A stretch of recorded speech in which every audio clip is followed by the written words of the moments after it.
سیدنا عمر رضی اللہ عنہ پر قطر والوں نے عمر سیریز ان کی بایوگرافی پر بنائی ہے، وہ بھی صحیح احادیث کی روشنی میں اس کو دیکھنا کیسا ہے؟ ہمیں بھیا معلوم بھی نہیں ہے، آپ ہی نے اطلاع اس کی دی ہے، لیکن سیدھی سی بات یہ ہے کہ امیر المومنین رضی اللہ عنہ کی سیرت میں کتنے واقعات جو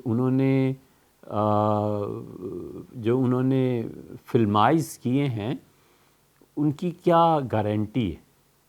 کیا وہ کسی ان کے مستند عالم دین نے دیکھ لیا تھا، کتابیں چیک کر لی تھی؟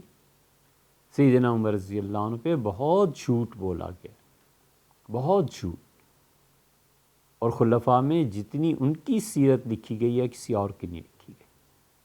امیر المومنین رضی اللہ عنہ پہ ہر دور میں لوگ کتابیں لکھتے چلے آئے ہیں، اور سچ جھوٹ اس میں شامل ہوتا ہے، اور اس کا پتہ نہیں اب فلم میں کیا ہو۔ اور دوسری بات یہ ہے کہ آپ ہماری رائے دریافت کرنا چاہ رہے ہیں تو ان کاموں میں نہیں پڑنا چاہیے۔ یہ چیزیں انسان کے دل سے ان بڑے لوگوں کی ہیبت کو نکال دیتی ہیں، عزت اور احترام کو نکال دیتی ہیں، ادب کو نکال دیتی ہیں۔ یہ اس راہ میں بہت نقصان دہ چیزیں ثابت ہوتی ہیں۔